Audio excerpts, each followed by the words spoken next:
Welcome to the Voodoo Power Podcast. Welcome to Plates and Pancakes. We're sitting down today with Tucker Seay. Coach Seay is the head strength conditioning coach at Dalton High School in Dalton, Georgia. Prior to that, Coach Seay was the assistant strength conditioning coach and physical education teacher at the Wesleyan School in Acworth, Georgia. While there, he developed long-term athletic development plans for middle school athletes. Coach Seay has a master's in exercise science and a bachelor's in kinesiology from Berry College, and he also has a CSCS. Coach Seay owns TS Athletic Performance and works with athletes privately as well. So welcome to the show, Coach. Thanks for having me, Stephen. So the last time you were an assistant coach, and now you're a head coach, so we get to look at it from a whole different angle. Yeah, it's going to be completely different, and just the way in which, talk about things, I'll be coming at it from that perspective, and how you develop kids as being the main guy. So when you're the assistant, you always have the advantage of questioning the guy ahead of you. Now you're the guy. So how has that perspective changed moving into the role where everything lands on your shoulders?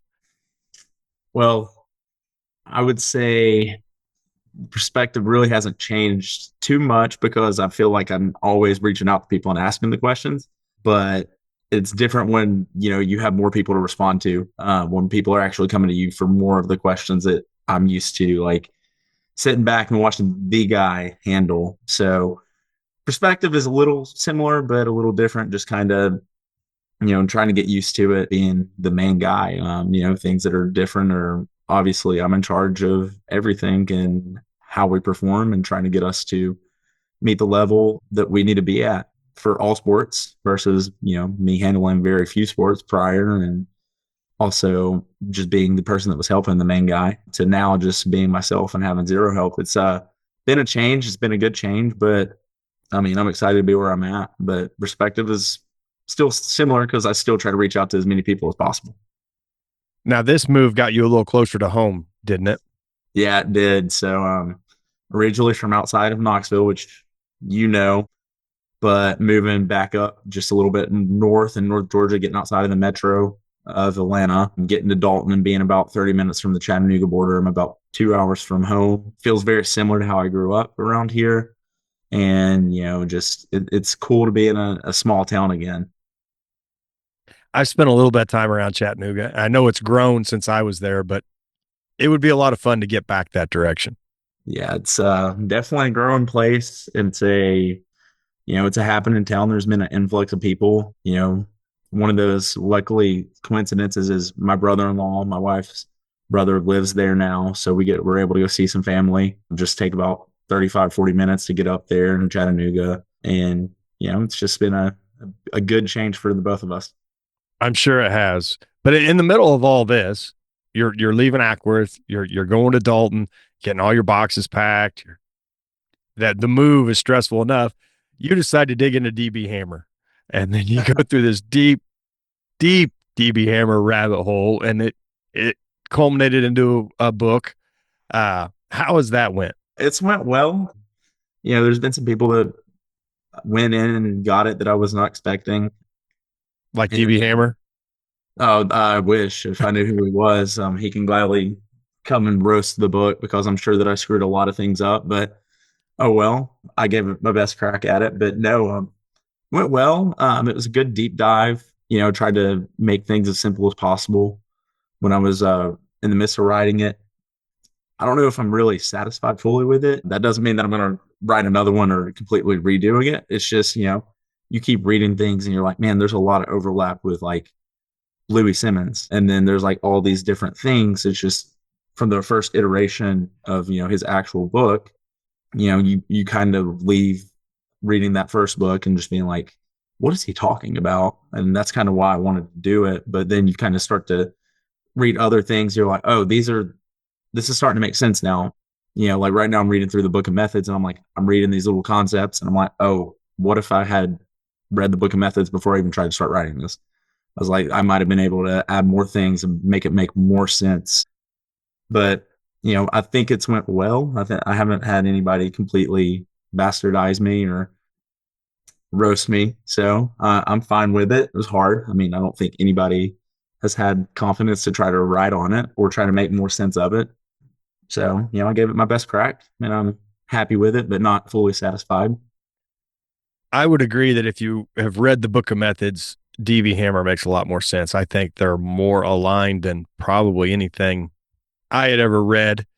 The only difference that I could really see was the way DB Hammer figured out how to take the body weight off the bar. So you could actually get to negative bar weight with a really weak kid. Mm-hmm. Yeah, absolutely. And I think that's one of the biggest, and I'm pretty sure I didn't even write fully about that in my kind of translation of it. But that's one of the biggest nuggets that I wish I had put in there. But also that's something that I really had never really used just because it's so hard to get to that percentage with kids, unless if you're like working in a one-on-one scenario like yourself. Now, I think that there's a lot to that appropriated weight, trying to get that percentage down to, consider, my body weight when I'm squatting is also playing into bar weight. Same for bench, my arms are going to be a little bit added in. But that's just a concept that I was like, wow, that is a phenomenal concept when it comes to training and me wanting to get the stimulus exactly the same for my upper and lower body. That way they are experience the same demands because, my total body, or like when I'm squatting way more weight that's added to the bar weight than when I'm benching, when it's just my arms added to the bar. Now that would be something that I would love to, I'm just trying to find more on. I know that the other day you and I and Ross Garner were talking about the bench press, and I kind of got into the, building up the squats a little bit versus building up the bench press. But like building into the squats, I think that you can use a little bit lower volume than you would have to use for the upper body just because of the sport volume and how much more weight that you're having to move in your daily life versus like when you were doing something that's upper body, it's a less load on the upper body.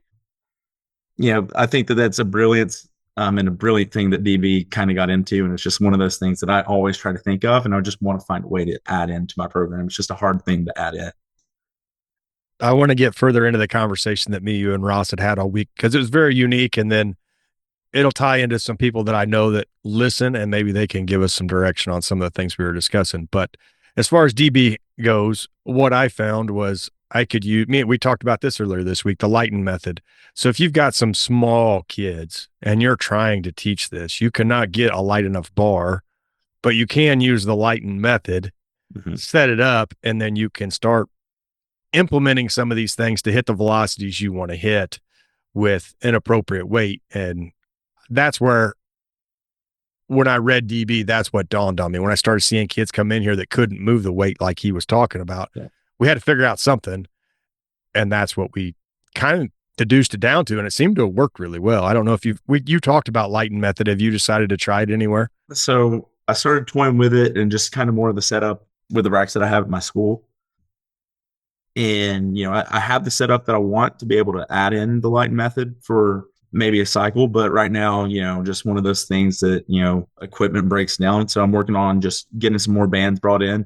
That way I can eventually move into it. Now I have the ideas that I want to do for it and how I want to really implement it. So as soon as I have the bands, it's probably going to be something I play with a little bit like in off season, maybe for football right before spring practice when I'm trying to really kind of peak them those few weeks before spring practice. So that's probably the next time I'll visit it or play with that idea. But the idea that I want to roll with is kind of, I want to take it, I want to use 100% of the max that we have on a kid, but I want to use a thicker band when I want to technically speed them up on both sides. So they're moving that weight a lot faster than they're used to, especially when they get to the top and then they're unloaded. So they'll have as much acceleration as they can. And then as soon as that bar comes unloaded, they're hitting lockout with more acceleration going into it. And then take a medium-sized band, kind of do the same thing, but now that bar is a little bit less, or that bar is a little heavier. That bar, as soon as they're approaching, their velocity is going to go down. And then the same thing, I want to take that 100% before the week that we would max. And I want to do a small band to where they're having a little bit of added velocity. That bar comes on, or the band, comes unstretched, and then they have to lock it out with less velocity. That's one of those things that I'm playing with Lightened method, but it's one of those things where I think acceleration really matters. And kind of going back to the DB, like if I want to really work speed and stuff like that with some lighter weights, I need the correct weight on the bar to make sure I'm getting the right stimulus. And that's kind of one of those things where I'm like, Lightened method kind of makes sense right here to really just kind of speed some of that up. But then also kind of going into that acceleration component that every lift needs to finish it. It also seems to be a huge confidence builder. Yep. And sometimes that's all it is a number gets stuck in an athlete's head and they cannot get past it because that number's some magical destination. Mm-hmm. You can throw some bands on there and all of a sudden that number seems a lot more achievable. 100%. And, you kind of get into that psychological component of, an athlete might see 3 plates on there and is like, man, like if you're training with 3 plates and you're consistently hitting it with a Lightened method, you're like, wow, that athlete is all of a sudden, their confidence is going to be there by the time that you're actually doing max. And they're probably going to move something that's more than 3 plates just because they've seen 3 plates the whole time they've been training. Yeah, it works really good in a peak like powerlifting peak or something like that. If you can, knee wraps and a Lightened method, all of a sudden you're lifting way more weight than you ever thought of. And Yep. it's hard to tell how much the bands are actually helping. So psychologically, you start thinking you're doing more in there. Now you have the confidence to do it. Absolutely. And that's like one of those things, just I would love to just instill that confidence in my athletes. You kind of sometimes you got to manufacture for an athlete and you kind of really have to find ways to make them actually feel good about themselves, build that confidence. And then sometimes when they are confident in the weight room, they're going to be able to take that out to the field. And that's been one of the big things that I've been trying to do at Dalton is making sure that like I can instill the confidence in the weight room at the correct time. That when they go out to the court, the field, they're ready to go. They're feeling good about themselves. They're walking a little, I like to call it, they're walking a little tall. Like they kind of have a little bit of pep in their step and they're feeling like they're doing something really good. Got to find ways. And I think line method is a good one, especially when I have the bands correctly to do the setup that I would really want to do with it. Now, on top of all this, I have kind of noticed it and I've talked to other coaches about it, neural fatigue and neural endurance. So especially those kids that don't spend a lot of time in the room, they can pop off a really high jump maybe, but they can't sustain that jump. That Right. they have to build that neural capacity to do that over and over. That stood out to me in the DB work you did. How much have you been tinkering with that and how much more sense does that make to you now? So I haven't tinkered with it too much, other than I have some really, really fast athletes that like it takes them a while to get warmed up. So they're really consistent when they're sprinting. So what I mean by that is I have guys that will go, let's say we're running our fly 10s, will be maybe like a 101, 102, 101, 102, 1, and they're just, I see they have to constantly keep running because they don't feel warm enough. But I'm like, man, that endurance that they have to just maintain that sprint is absurd. Like I have to let them keep running if they even want to be close to having the ability to hit a PR.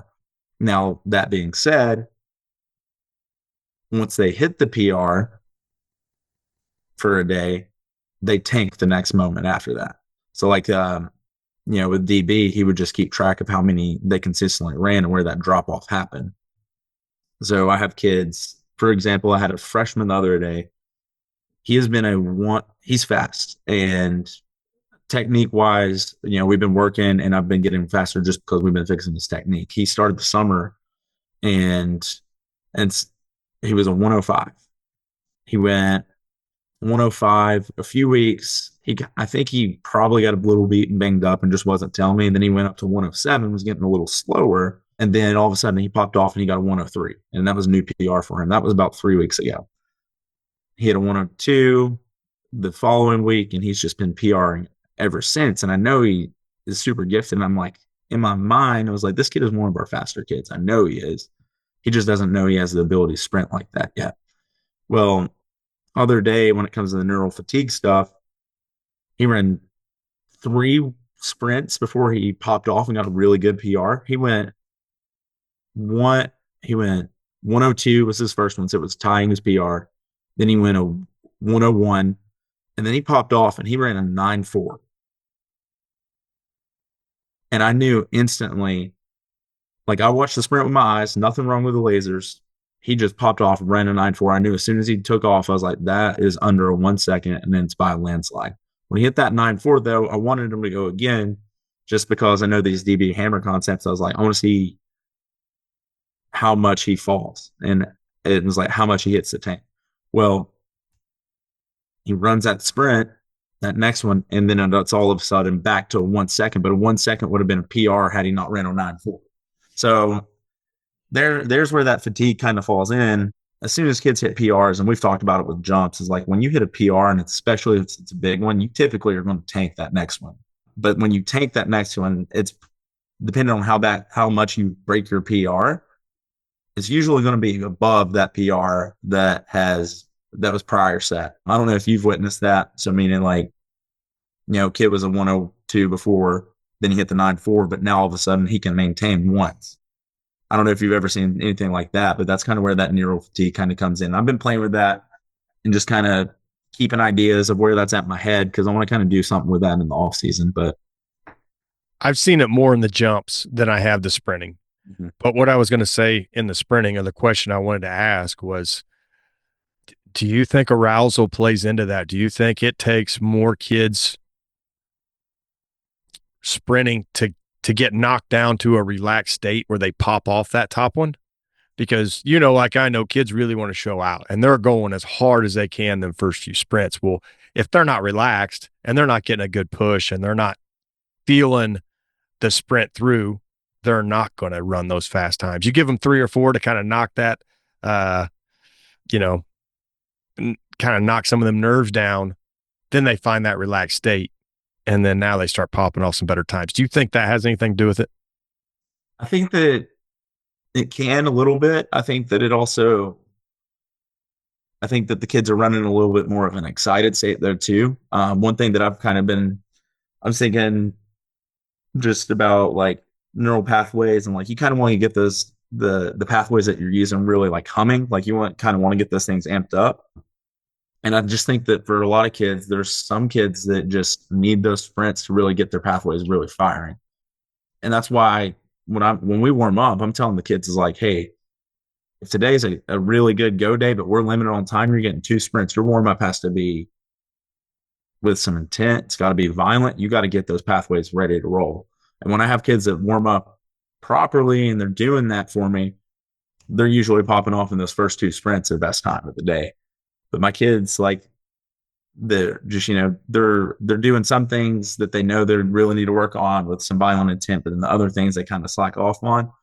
Those are my kids that I'm like, man, it usually takes them up to like 3 sprints to really get ramped up and that pathway is firing. I think that there could be some kind of arousal thing though. As soon as they're, they get a little bit of fatigue and they're like, man, I've been really pushing. I'm going to kind of relax on this one.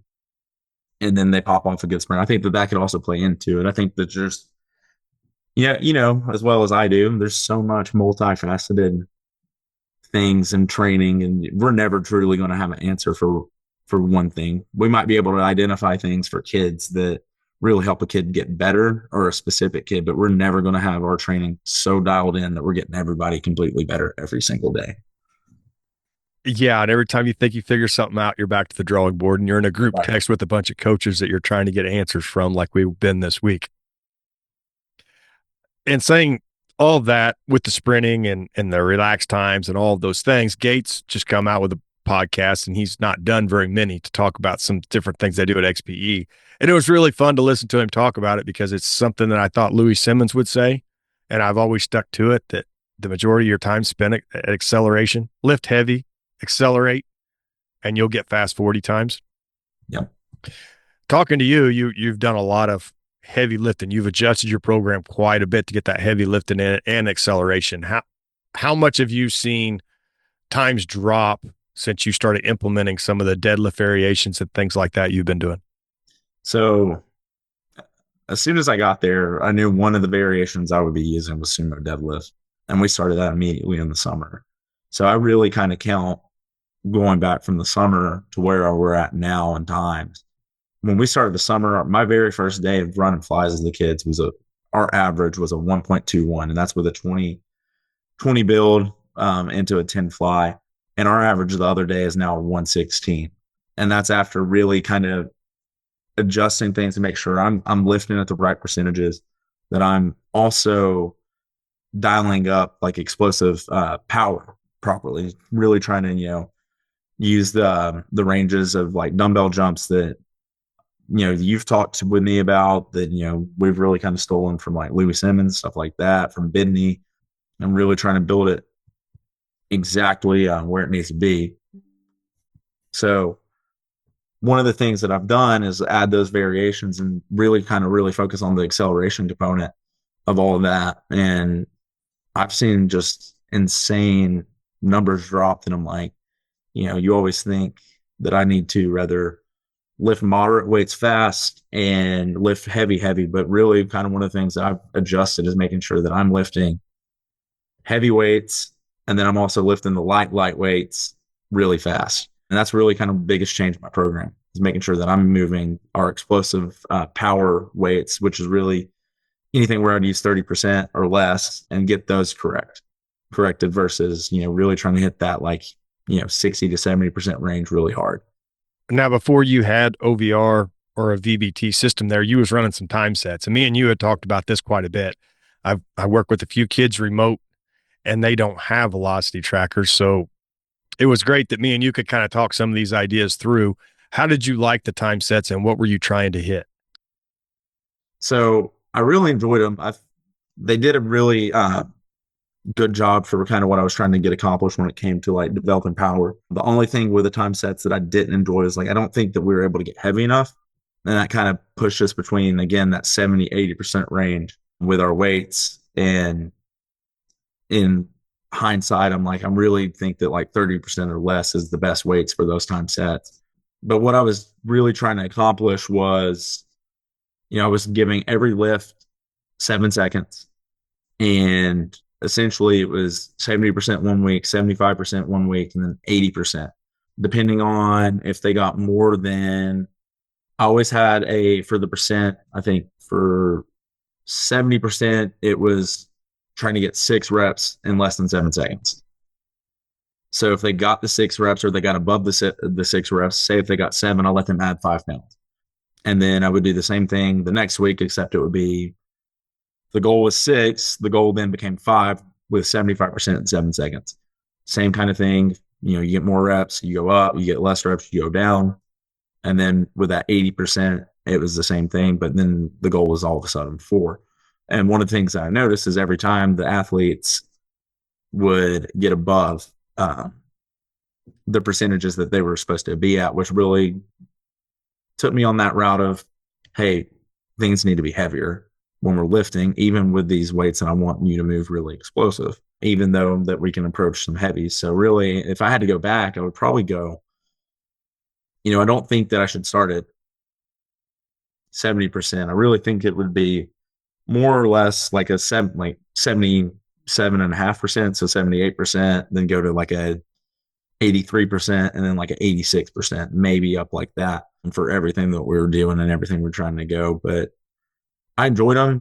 We got a little stronger from them, but nothing really matched when I finally got my VBT and we started moving things with speed. And there's some ideas that I've thought about and things that I've kind of looked at even after, I showed you before we even got on here, that I was going back through super training, just trying to find some golden nuggets, found something that was on bar speed and brief maximal tension. And I think that a lot of that was the biggest portion and biggest accelerator in my program, especially for when it came to squats. I would agree with that. Squats and deadlifts. Now that seems easy to us. We've got Yes. me and you and Ross, and the squats and deadlifts are going through the roof. It's the bench press that gets way tougher. And I know Michael Fahey just put a deal out on Twitter that kind of really broke down brief maximal tension, and Zach Goodman has it, and Jared Bidney has it. I don't want to, like steal their stuff and claim it as something I accidentally figured out. No, these guys have helped direct some of these ideas, and the lower body seems to do great. And I sometimes wonder if it's because we stack the squats and the deadlifts. Are you thinking something like that we're getting an accessory in every time? Honestly, I think that the biggest mover, like for me, and this is where my head's been at, has really been the dumbbell jumps. Like I really think that those light weights have been the biggest mover for our really heavies. Kind of going back through super training, one of the things that I read is like it was on brief maximal tension, and there was a nugget where it was like maximal speed with the correct percentages, you can still touch brief maximal tension, even if it's with a lighter weight. So I was like, okay, well, the days that I've been really squatting, I've been hitting dumbbell jumps at 30%. You have to be extremely violent, and we've been doing it up to a box. We haven't been doing it. I don't have enough technology yet. Like I don't have a OVR jump for every station, but I'm like I have enough boxes, so let's go seated box jumps up to the box with 10-pound, 20-pound, or 30-pound jumps, depending on what your squat is or your front squat. Because I'm a front squat program, and you have to produce enough force fast enough to even get up there. So I'm like, well, if I'm doing that right, I'm hitting that brief maximal tension. And then let alone my percentages of what I'm programming for squat, I'm doing 73%. I'm trying to move it as fast as possible. Well, if I'm doing that right, I'm going to hit brief maximal tension there. Same thing. I do that for 3 sets. And then all of a sudden I'm bumping up to, our working sets, we're hitting at 80% on week 1.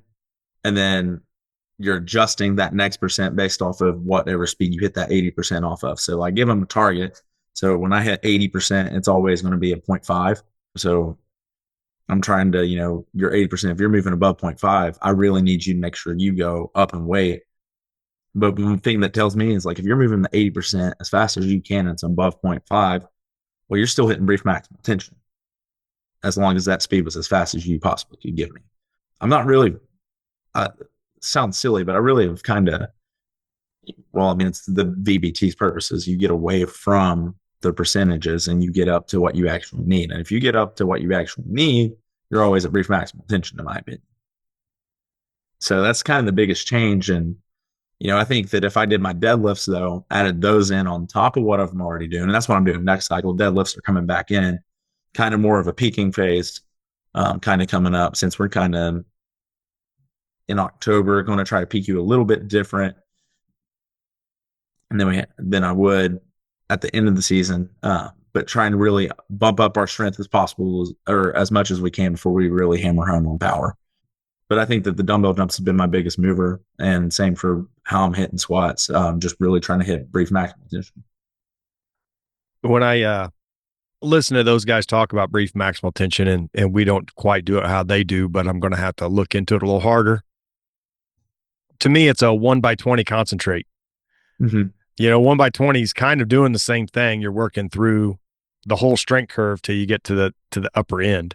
Brief maximal tension just does it all so much faster.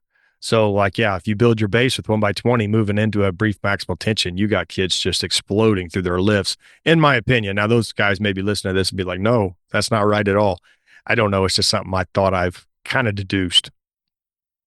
I think that it's possible that you can touch a brief maximal tension at the end in 1x20. I agree with you there. And to me, it's all about how much can you, if you're doing it through more of a higher rep, or even just a repetition effort, is you have to make sure that you are really actually taking you to close to failure, near failure. So to me, is if you have the right weight on with 1x20, you can still touch it. Now you're just getting a lot more benefits with 1x20 than just the repetition effort method, and then trying to touch that brief maximal tension. I think that's where with 1x20 you go a little wrong. I think that you're kind of the stimulus is 30,000 things coming at you at once, versus with a true brief maximal tension, it's just one really concentrated stimulus. I would agree with that. Yes. That's why I think it's just, it would be really concentrated down. It kind of like the old orange juice you used to get, you had to mix with a bunch of water. That's kind of how I viewed it. But there's some changes that we need to make that might get us closer to that after watching some of the stuff and having the conversations we've had, which we can get into. But you were talking about adding the deadlifts back in for a peaking cycle. Are you going to limit the range of motion on those, or are you going to pull off the floor? It's going to be sumo. We're going to pull off the floor for our sumo deadlift. The thing we're not doing, though, is I'm actually about to pin squat them. So that's that's going to limit the range of motion there. And I want them to get some kind of range of motion. So that's why the deadlift's going to be off the floor. On the pin squat, as you're peaking, will you throw bands on that? And are you watching velocities? We will watch the velocities. So there's not really a good band setup in my weight room, just kind of the way that the racks are built. So I'm just going to chain them right now. I would much rather it be bands, but I want something that's really kind of that they're forced to really accelerate out of, and that constant acceleration. That's one of the big things that like I've really started cueing my athletes is like, hey, when you hit this lift, I need you to constantly accelerate. Don't let there be a moment where you're not pushing into that bar as hard as you can with I need the maximum force that you are giving or able to give. Are you looking at peak velocity there, or are you looking at average velocity? I'm probably just going to keep it simple for my athletes. I'm not going to change it to peak. They've gotten so used to being able to adjust with the average that I don't want to make it any kind of complex with them, especially since we have such a small time frame to get it in. So I'm going to keep it just at average. Now, if you're surfing the curve, me and you've talked about that a lot. I know me and Vogel talk about it all the time. How are you setting up the different times? Like 1 week, are you at let's say you're at a 1.0, and then you go down to an 8.5, and then the next week you're pretty much jumping, so you're up at a 2. How are you catching that curve in there? So I'm really letting the jumps hit one end of the curve, and I'm letting the squats really hit the bulk of the top of the curve. So like the bottom of the curve, I'm letting the jumps hit. The top of the curve, I'm really letting it be the squat. So with what I'm trying to do with the squat is making sure that I'm hammering home. And this is kind of one of those things that I've went back and looked at Louie. Is like I'm not really trying to fixate on the programming the speed. I'm trying to fixate programming the percentages and adjust by the speed. So I'm trying to make sure that we're always hitting 80 to 90% with everything that we're doing with any of our main lifts. What I've done is I've went back and I've grabbed the speeds that should be at those top sets. So like 80%, I'm trying to really make sure that we're at 0.5. Now for above 0.5, obviously we got to go heavier that day. And then that 85%, I drop down to 0.4, trying to make sure that we're staying above or right there or just a little bit. And then when we're hitting that 90%, that's going to be my 0.3. But really what that 90% ends up turning into by the time that we get through the whole, and we've talked, I'm a 5-week wave right now. But by the time we hit that 5-week wave and we're back up to 90%, what it really turns out to be is it's really a single. We're training heavy singles because now all of a sudden we have a new one on our ends. So to really touch a 0.3, I have to let them essentially max out or they're not going to be at a 0.3 at all.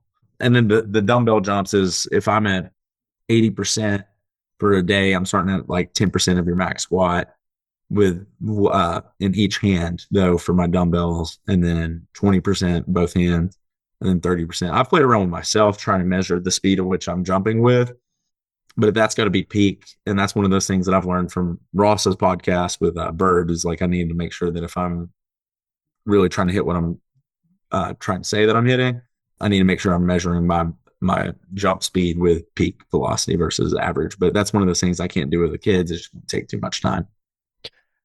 So with what you're talking about, and they're adding them deadlifts back in, so you'll have jumps at the top of the curve. Your pin squats will probably fall in the middle. Speed strength is, and then you're going to catch the back end with the deadlifts for your maximum strength. Is that your overall goal? Yep. That is essentially my overall goal right now. And then will you flip that in there? Let's say you get through this 5 weeks. Will you flip that and then make maybe a pin pull or something like that be the middle, and then your squat come down and be your maximal? That is partially the idea. That's probably going to be what it ends up being just because of where we're going to be at in season. I don't want to be pulling off the floor at the tail end of the season this year. But, we'll see some of the times when I make decisions, it's also of like what has been working for us and like what needs to stay, what needs to go.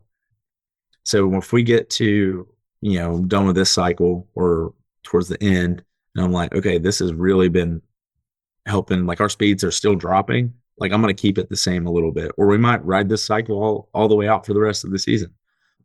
It just really depends to see what is moving the needle the most to get, I would say our vertical jump higher, but like to me, that's not as important to me as our speed out on the field. So like if our speed is still dropping by what we're doing, it's going to stay the same. And that's going to be like 2 weeks prior decision or a week prior. Right now, like the cycle that we're about to hit that we're talking about right now, that's a 1 week prior decision just based off of some of the results that we had off of the last 5 week cycle.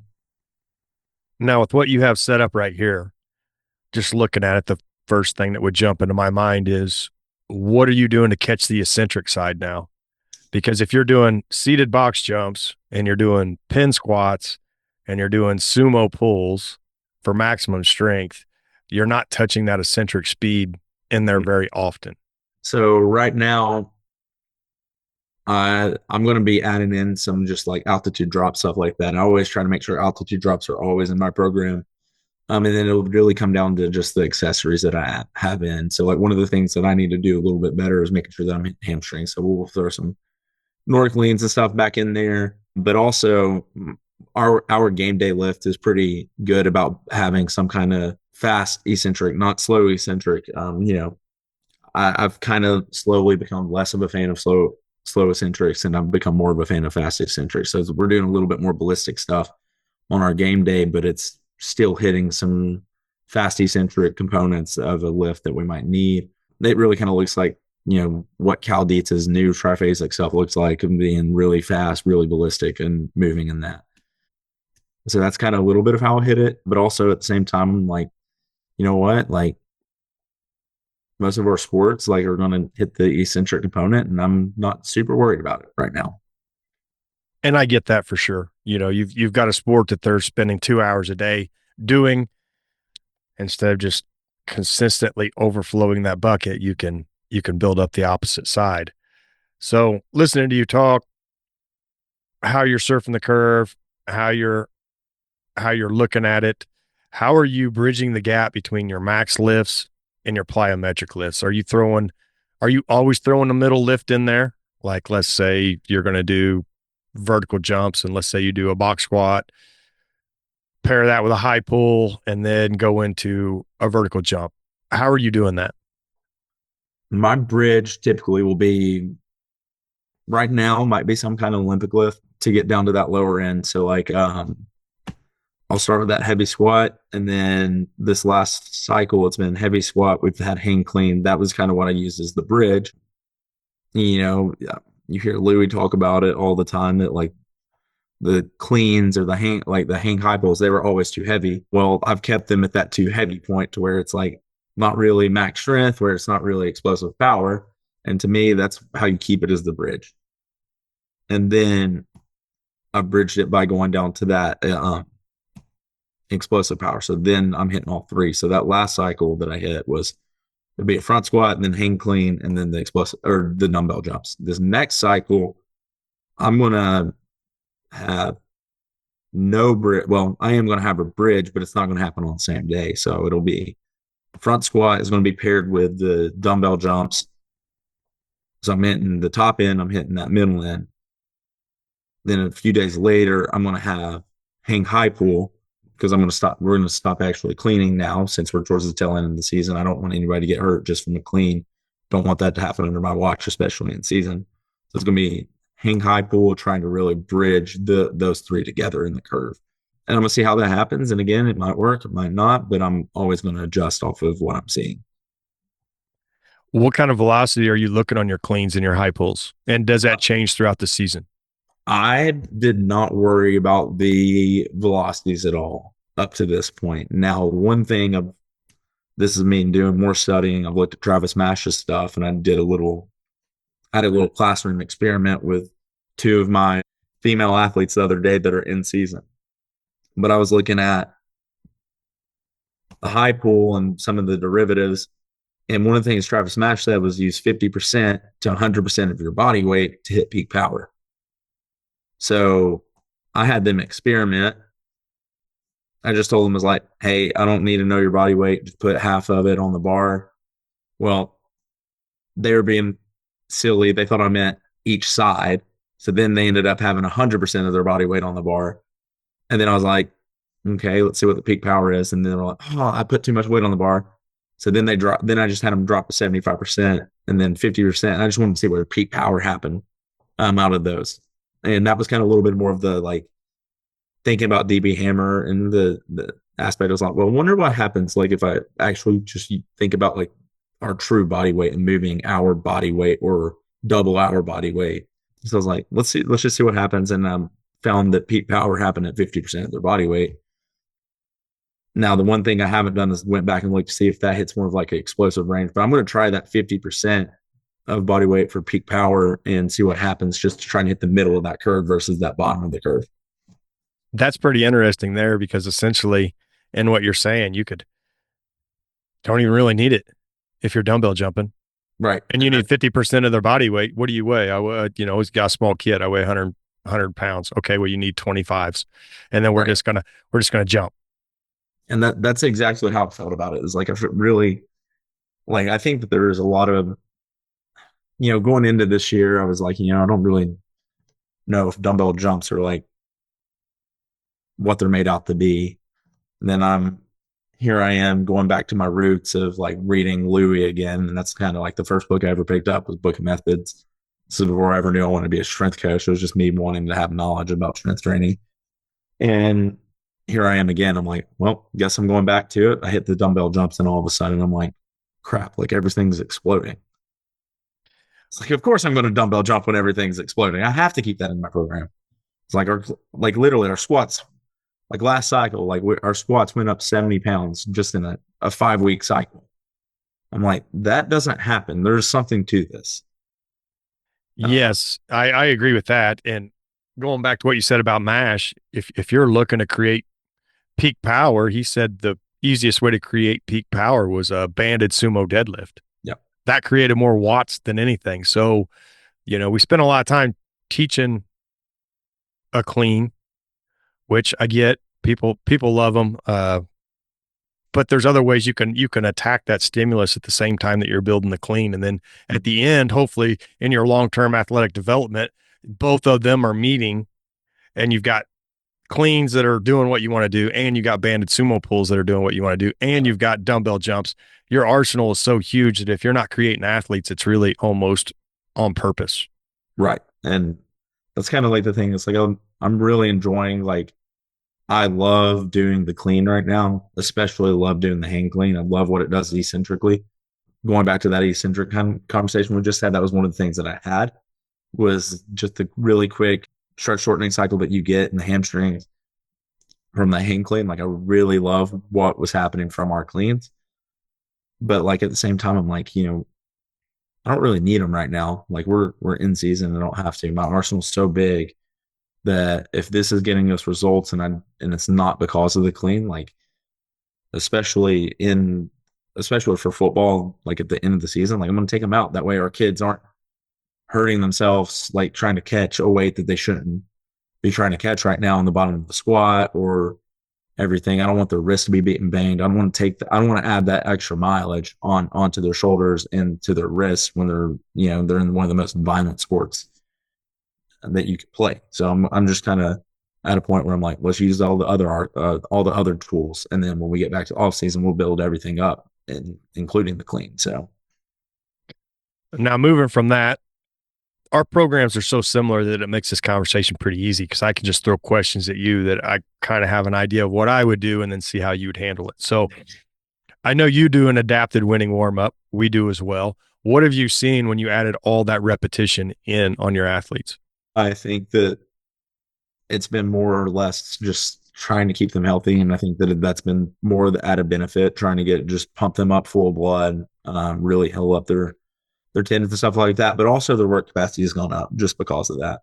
That's one of the things, like when it comes to like conditioning kids, especially I'm speaking more from a football perspective, even though I work with all of my athletes and all of my athletes do the winning warm-ups, but it's been a good add to make sure that our conditioning as well has also been there, because I'm going to spike their heart rate a little bit, but I'm also hitting a modified winning warm up to where I'm hitting total body, sending the blood all over the place, and cardiovascularly, like that has impact in just the way that I kind of try to package. So like if I send blood to The chest, like I want to go to the complete opposite next. So like if I'm doing a dumbbell bench, my next exercise might be the hamstring, trying to go backside, but then also lower body and really forcing that blood to travel all over the place and kind of create a stimulus to where they get really good conditioning in that. But I've seen, the work capacity go up. I've really tried to hit weaknesses in that, which has also been a big one.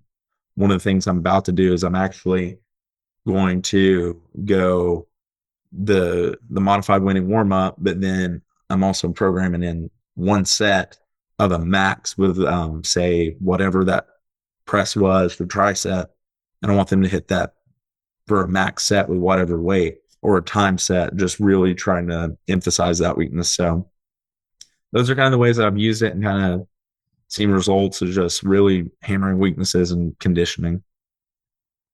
Now, before we run out of time here, we'll start talking about the bench press because this has been the conversation all week. And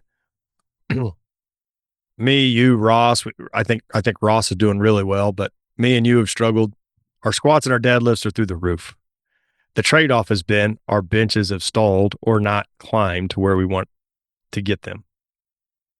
We've narrowed it down to a few different things. I really felt like maybe our velocities were too slow on our speed day. But then talking to you and Ross, maybe we're not hitting that stimulus enough, like you said, because sports are hitting so much of their legs as well, that the volume on their legs is through the roof. And that makes it easier to go up. But the bench press, they don't touch that much. What do you kind of think's holding the bench press back? So kind of going to like what Ross said, I think it has to maybe grind a little bit more. I think that you have to have a little bit more volume. I think that that's been my biggest, and just admittedly, I just don't know if I've had enough volume of pressing in, especially when it comes to actual bench press or a variation of it. So one of the ways that like the way that I'm kind of seeing it is with bench and going back again. I know I keep saying super training, but I found something in the book of super training where it's talking about again brief maximal tension, but like it was specifically talking about the bench press where it was like 3 sets of 6, but the 6 is 6 RN for 3 sets. So you're talking like 85 to 87%. And it was like the best results came from that. And I'm like, well, okay, so maybe I need the weights to be right around there, and it's got to be enough volume of that. It's got to be a concentrated dosage of something that's really heavy. So that's kind of where I'm leaning. It's like I think that the volume's got to be exact, but I'm like, I don't know if I need to slow them again.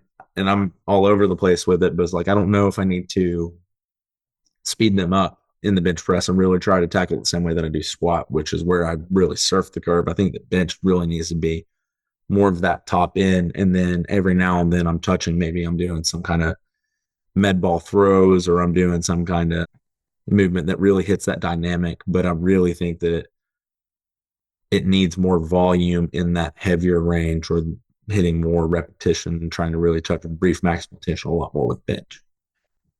And that's kind of what I wonder. And I've been programming more volume in to see. Some of the problem is as I've aged, I can't handle all the volume. Mm-hmm. Well, then in my mind, it's like, well, I take that back to what I'm programming for the kids. Well, they're full of freaking testosterone. They can handle all that volume. And so I'm keeping a stimulus from them that I really need to be hitting them hard with because it affects me differently. And that's not fair. So yes, looking at it from this standpoint, I think I'm going to have to up the volume for that lift. Yeah, absolutely. And that's where I'm at. I can't remember exactly. I have a sheet of like all the percentages that I use and how I map it. But like moving into next week, one of the things that I'm going to do is making sure. So I'm still going to use my speeds, even though I just said that I don't think that the speeds are really as important with bench. But what I'm going to do is when we hit our top sets of bench, that first top set is going to be really figure out what that first rep's going to be or what the fastest rep's going to be and adjust from there. But I'm still going to use a velocity loss. And that's how I'm going to cap the set. So if it's a 0.4 day, I'm going to take them to 0.3. And I'm going to accumulate the volume from, well, how much reps can I get before I hit 0.3? And to me, that kind of hits that really of that grind that Ross was talking about. And then that next set, if my fastest rep was above the target of 0.4 at the start, I'm going to up the weight, and then I'm still going to go from 0.4 all the way down to 0.3. And that's kind of the way that I'm going to attack it. Now, I have played around with the idea of, so one of the things that I've done once I've gotten here is like I've realized kids don't really need as much warm-up sets as we really think.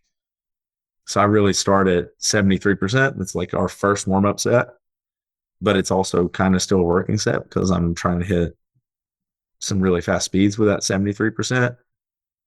But I'm playing around with actually flipping all of my percentages and trying to do, let's say if it's the lighter percentage and it's 80% that day, I'm thinking about starting with 80% too, to make it a little bit more grindy. And I think that there's something to it to where I can hit a little bit more of a brief maximal tension sooner and use 80% as a warm up and then hit the next set with the say 80%. And then I'm going to go back to my 73% and focus on speed. I think that there's something there. I don't know. Could be wrong. Somebody might just think that I'm an idiot for thinking that, but I'm thinking as long as I'm slightly warm for my winning warm ups, going into that set like immediately, I think that there's a tension there because you're going to really like alarm the system versus really giving a gradual ramp up. Those are some of the ideas I'm thinking about for bench. And it seems like I could do really good. I can get an athlete to 275, 300 pretty quick. I mean, you see those, they jump to that fast. Mm-hmm. It's once you hit that 300 that the brakes really get set hard on the train. And that's where I struggle. So learning that where I could start getting kids up there in the mid threes, to have a 400 bencher would be amazing for us. Right. But there's something obviously that I'm doing wrong there. And looking at some of these brief maximal tension ideas that Goodman and Bidney are putting out there, and especially the way they jump back and forth. Fahey just did that deal on Twitter that he kind of explained it. Yeah, absolutely. Where they're either adding a rep or they're adding weight. That made it all make a lot of sense. And I think I could program that in there and really get something working. But I just don't know what you think about that and if that's something you're going to try to do. I'm going to try it, but I think that's going to have to be an off-season thing for me right now. So first group that I'm actually going to start rolling that in is going to be someone like is going to be my non-football class. I have a lot of athletes. I'm going to slightly roll that in. They know how to adjust if they have a game day that day. I typically like cut a set or the reps are in half. But I'm going to roll that in with some of my more off-season athletes and kind of see how that goes. I got some girls that are going to be freaks. Like they're just going to be really strong. And if I tell them the reason why we have to do it, they're going to follow it to a T and we're going to really figure out like, does this move the needle? And I'm excited to try what he put out. I sent you that, I think this morning and it was just like, yeah, I think this could be a secret sauce, but need to really just like play around with it and see what I can do and where I can add it in and how I'm going to add it in. I agree with that. That's something I'll have to sit down and see how I can move things around and still keep the base of what we do. My biggest fear is I don't want it to affect the squat and the deadlift. Right. Absolutely. And I don't think that I've kind of got away from the idea that, and I was telling you this the other day, it was like, I used to think that you had to do bench, you had to program the same percentages for that you did for squat, the same for bench. And I'm at that point where I'm like, why am I mirroring the two? Like they're not the same lift. If anything, like look at the way that DB Hammer handles the appropriation of weight. Like he's doing 85% for squat, as you should, because you're moving more of your body weight with the squat. And then you have 15 for bench. I'm like, that makes the two things different in my way, which I mean, I know with him, he's trying to make the stimulus the same, but at the end of the day, I'm like, you know what? Screw it. I'm going to do things different. Like it has to be done different because it doesn't move the needle as fast as it does the squat. So I got to get away from that. And I got to really unmarry the idea that I'm a strength coach. I have to do one thing one way. And I'm like, it's time to move away from that idea. If I do what I need to do to get these kids stronger, faster, more powerful. It seems like you'll reach a crossroads all the time on, okay, I've loved what we're doing, but something's not quite right. And I need to make a change. And sometimes that takes a lot of deliberating before you just jump in and do it. Yeah, absolutely. And I'm at that point right now with bench. Like, I want our kids to have really just explosive power from their chest. And then also want those weights to be going up because, there's one thing that I've realized is like there's so much more similarities with sport and powerlifting than I used to think, especially when it comes to just the ability to produce force fast. And I've really hammered home the idea of like I think there's a time and place to really make sure that I'm being a multi-directional mover, and I'm still always going to emphasize that in my programming. But I think that there's a little bit more need for me to start training them a little bit more like powerlifting. That's a little bit of how, like, if I had to sum up the biggest way I've changed over the past, you know, few months or since I've started my new job is like I really need to make sure that I'm a little bit more on this powerlifting side because the sport at the end of the day, that's their sport specific training and they're getting this sport specific movement. Now, of course, I've got things I have to go back and I need to make sure that I'm doing right to specifically get those kids ready. Like I'm going to have to move in some sports a little bit different than I do the other. So I need to make sure that I'm programming enough before season that gets them prepared for that style of movement.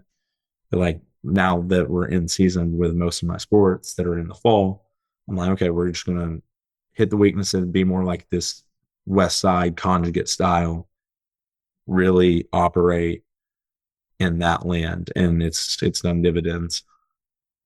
Yeah, there's certain aspects of this that has us all like Robert Johnson, standing there at the crossroads, wondering who to make a deal with. But as we start figuring all this out, our athletes do benefit from it. So the last question I'll hit you with is game day workouts. What do they look like for you? That is where we are hitting the lightest of light movements that we can, really body weight being super ballistic. So I've operated, and this is really more for football one of the things that I'm working on is just kind of really getting the structure set up to where I get in-season athletes in my class. And then the kids that I see after school will be my off-season athletes. So that's one of the things I'm trying to set up. But since I get football year round right now, while we're in season, I've really got to play with the style of how I want the game day warm up or the game day workout to look like. So what I do is I have a squat/jump station. So that we're still front squatting, but it's barbell and it's going to be chains on each side. Both of those chains are probably about, I would say 60 pounds on each side. So you're really having to force some acceleration into it. And I'm trying to keep them on the ground longer, but have that constant acceleration to strap the VBT on it. And I'm trying to tell them like, try to get it above 1.5, see what happens. And that's average. So they'll do that and we'll go and jump right after, trying to really pair that to unloaded vertical jump. And they're always logging their jump. I'm always trying to get them to compete, and I do a leaderboard with a vertical jump on game day, just trying to get them to compete before we compete. And then we're doing some, plyo push-ups. So we're banded, so I'm unloading them, but I want that to be more like overspeed press.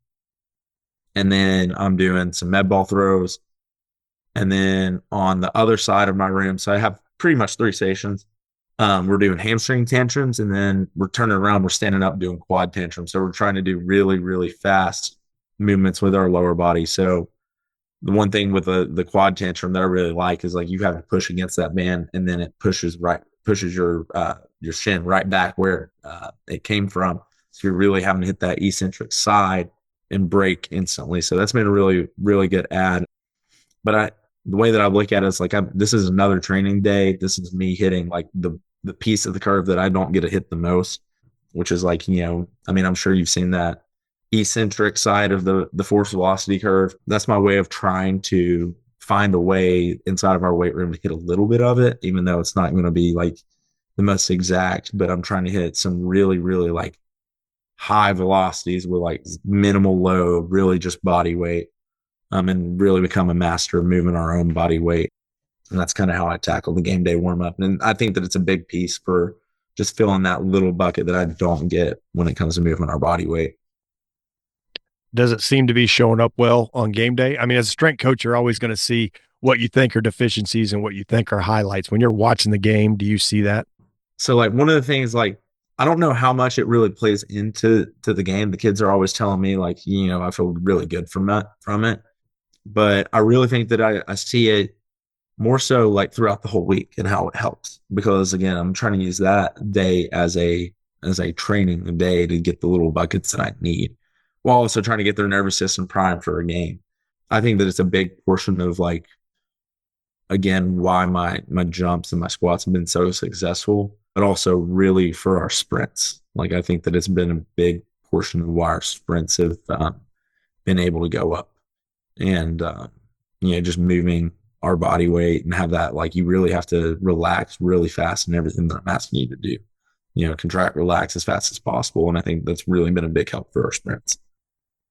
Yeah, if you go back and you watch like Louie Simmons' sprinting video, he had a lot of these machines made. He would do these, the tantrums and stuff like that through a machine, but nobody ever knew he did it unless you had that video.